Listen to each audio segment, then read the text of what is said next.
महाराष्ट्रातलं जे पंचांग आहे ते पंचांग तयार करणारे पैठणचे बर का राजे शालिवाहन महाराज, राजालाही महाराज म्हणतात. पैठणचं एक नाव आहे प्रतिष्ठान.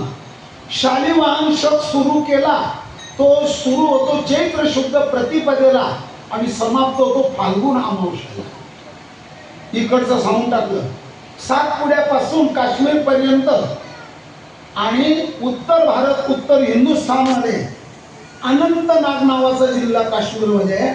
तिथपर्यंत उत्तर भारतात उज्जैनीचं दुसरं नाव आहे अवंतिका आणि त्या ठिकाणी क्षिप्रा नावाची नदी, महाकालेश्वरचं मंदिर आणि विक्रमादित्य नावाच्या राजाने तो शक सुरू केला कार्तिक शुद्ध प्रतिपदेला आणि समाप्ती होते आश्विन अमावस्येला. 2 पंचांग, 2 भाग, दोन्हीची नावं सांगितली. विक्रम संवत, शालिवाहन शक. आटोपलं. मग आपल्या भारतामध्ये काल मोजण्याच्या 2 पद्धती आहे आणि सोबत आता अधिक मासाच्या. आता जवळ आलं तुम्हाला. सांगा 2 कोणते आहेत ते?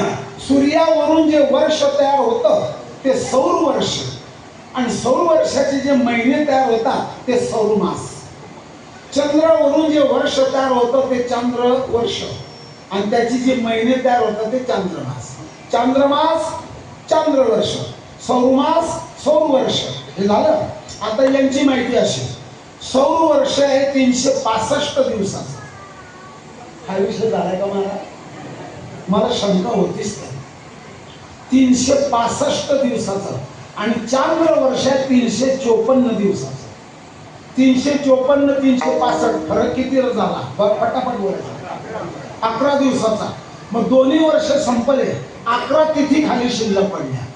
पुन्हा पुढचं वर्ष शिल्लक पडलं दुसरं, 22 तिथी शिल्लक राहिल्या आणि तिसऱ्याच्या 8, 9 किंवा 10 अशा तिथी त्याच्यात टाकल्या.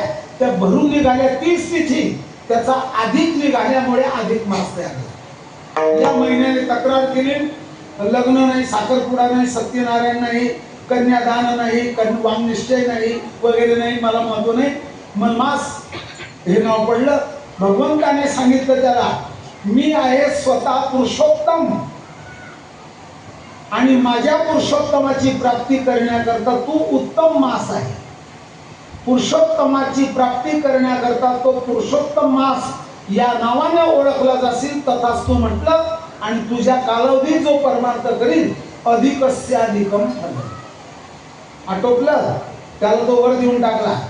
पुरुषोत्तम मास 1, मनमास 2, अधिक मास 3. अवगुरांना वैरण नाही हो, विहिरीचं पाणी आटलं हो आणि नोकऱ्या नाहीत हो आणि हा मध्ये काय धोंडा घुसला.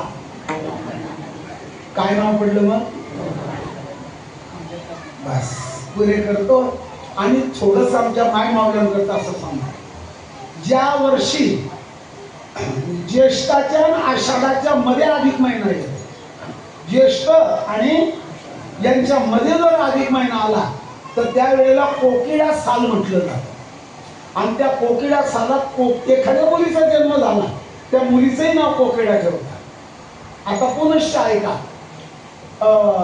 15 दिवस ज्येष्ठाचे आणि 15 आषाढाचे महिना. पहिले 5 दिवस, पौर्णिमेचे 5 दिवस, अमावस्येचे 5 दिवस, 15 दिवस उपवास करतात. पचनेंद्रियांना विश्रांती मिळते आणि पचनेंद्रिय चांगलं काम करतात. डायजेशन, पचन छान होतं. बरोबर. नाही तर काहींचं पहिलं संपत नाही तेवढं दुसरं घेत हा सावड्या गोड. जेठरागणी मंद आणि खाण्याचा छंद.